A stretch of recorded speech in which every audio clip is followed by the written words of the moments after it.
Hello and welcome to yet another episode of the Academy. It's all about entrepreneurship, women development and empowerment. In this edition, we'll be featuring the NECA'S Network of Entrepreneurial Women Maiden Summit, tagged the Catalyst 2014. It was aimed at re-orientating and inspiring female entrepreneurs to experience a paradigm shift that would spur them to become great national builders. The keynote speaker, Mr. Lanre Olusola, a life coach and psychologist, highlighted on the virtues of an ultimate virtuous woman. Enjoy. Now, some are asking, who is an ultimate virtuous woman? Well, I want to take us through 4 critical steps and questions and answers. How does the world define you as a woman? 2, how were you created? 3, I'd like to share some examples of women that have impacted nations. And 4, I'd like to share how a woman can begin to build a nation. The dictionary cannot tell you who you are. It is the one that created you that you should be listening to. It's the one that can tell you who you are. Now, going back to Socrates, says, what are the 3 most important things in life? It says, know thyself. A man cannot determine who you are because he did not create you.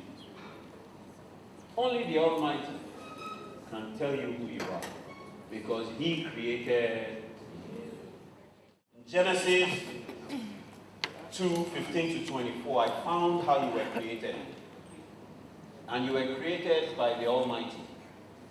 And what did he do? He had created the first human being, a male being called Adam. And he put Adam to sleep. And he did a spiritual surgery on Adam, and he pulled out a rib. And from Adam's rib, he created. Tell your neighbor, you were fearfully, wonderfully and skillfully created. What does the Creator call you? What does your Creator say about you? Your Creator says that who can find a virtuous woman? For her price is far above grace. Oh, did you hear what the Creator says about you? Yes. It's not about twerking. It says, who can find a virtuous woman? For her price is far above rubies. Just stay with me. Far above rubies. Why would the Creator equate you to a ruby? So, the question that I have for you is, what is a ruby? A ruby is a pink to blood red colored gemstone. Say, I am a gemstone. I am a gemstone. So, the value of a ruby is determined by 1, its carat. And the higher the carat, the higher the value. The carat of the ruby reveals the character of the ruby. The more character, the higher its carat, and the higher its value. Ask your neighbor, do you have character? Now, so if we understand that character determines carat, and the carat determines the value, then it's important for us to understand what the most critical character traits of the rarest and most expensive rubies are. Tell your neighbor, know thyself. Know thyself. Now, the most expensive ruby is called the heart-shaped 46.63 carat Burma ruby. This ruby has a price tag of $14 million on it. No wonder God says, who can find a virtuous woman? For her price is far more than a ruby. Oh, the most expensive ruby is $14 million. your price is far more than $14 million. I want you to settle it today. That God has put a price tag on you that is far above $14 million. If you carry yourself any less, you will be despised. Well, you know, there's one critical component for being a catalyst, and that is love. But love comes out of knowing who you are. Love comes out of accepting who you are. Love comes out of knowing the purpose for which you were created. Love comes out of, knowing the solution that you were born to be. Love comes out of solving the problem that you were created to be a solution to. Love comes out of service to humanity. And so if you do not understand all of those dynamics as I've explained it, it will be impossible for you to build yourself and to build your family, talk less of you building a nation. So it starts with you knowing yourself. They asked Socrates, one of the greatest philosophers of our time, what the three most important things in life are. Socrates says, 1, know thyself. 2, know thyself. 3, know thyself. And they asked him why the same answer 3 times. He says, if you do not know yourself, you can never, ever become yourself. So you must know yourself first. You must become yourself. You must live for the purpose for which you were created, and you must begin to solve the problems that you were created to solve. And that is your own assignment to nation building. But there must be a critical motivation that drives you. And that critical motivation must not be money, it must not be fame, it must not be popularity, it must be love. And so the chief catalyst of nation building for every woman and every man is love. Also at the event was Dr. Nadu Denloye, who is the former GMD of Telnet. She spoke on sustainability, structure, and succession. How many of us remember Kingsway stores? Where's Kingsway stores? Concord Airlines, Concord Bookshop. So, that is the Leventis. And so, so our businesses can grow, but then we have companies that have been doing well, maybe been in existence for 150 years, 100 years. How old is UAC now? I think they were 1930-something or so. So that's an example of a company that has survived.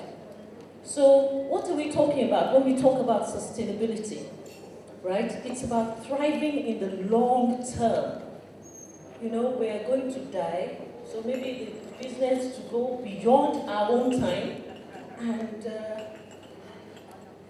just being able. It's not just when we die. Businesses die anyway. How many businesses die even in their birth stages? How many businesses die when it seems as if things are going right? So these things happen. So when we're talking about sustainability, we're talking about the foresight to build the future. Yeah? You see the sigmoid curve? So at the time when you are right up there, before it starts declining, you're already designing for the unseen future ahead. Beginning second and third curves. But guess what? The time is getting shorter and shorter and shorter. Why? There's an exponential rate of change. We're living in times of exponential change. There's the shifts in business, in the shifts in life generally, in the way we live and all that, they've never been bigger.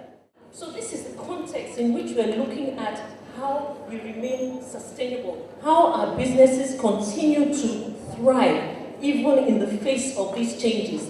Disruptive technologies, we're talking about wearables, we're talking about the watch, right? So who knows, maybe we won't even need physiotherapists anymore. By the time, I know all about what, my body, physiotherapists, doctors and all that, I can tell what is wrong with me. Just yesterday on CNN, there was this thing about Google coming up with, the nanotechnology research, where they're looking at nanoparticles that search for cancer cells. So they can detect cancer cells even from, so who knows? Maybe, maybe we could still have doctors, but not in the way we see them now. So things are changing so rapidly. Just imagine.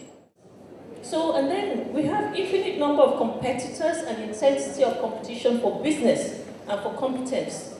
Okay, it's not just your traditional, the people you think are your competitors. But you know, from the disruptive technologies, look at the banks, for instance. Okay, now, you know, you have people that are doing mobile money that are not bankers. You have the operators, then you have other companies. Okay, so things are just changing rapidly. So you have to be aware. There you are, sitting in front of you, and you think you're there. Then all of a sudden, it's not just about improvements in what you're doing or the kind of services that you're providing, but something new, totally new, can come ultimately from nowhere and disrupt your business. And so this is the context in which we're looking at sustainability. In the face of all these changes, in today's context, how do you remain sustainable? I think entrepreneurship is not about gender. It's not about male. It's not about female.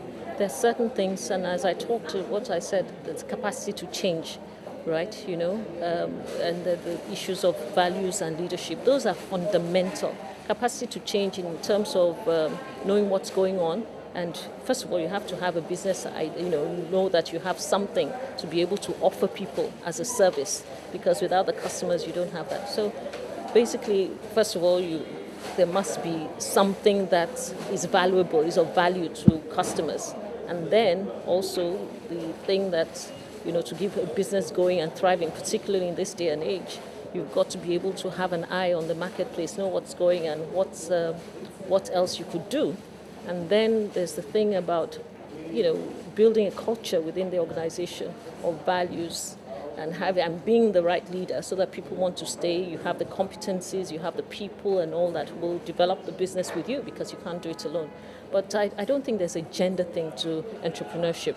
However, having said that, I think women are innately, you know, wired to be entrepreneurial. The new Maiden Summit has indeed brought to the fore the vitality of female entrepreneurs who will be the key drivers of the economy. I'm very sure you've enjoyed this episode of the Academy. Please do contact us on our social media platforms, Facebook and Twitter. Till next week on the Academy, thank you very much for watching.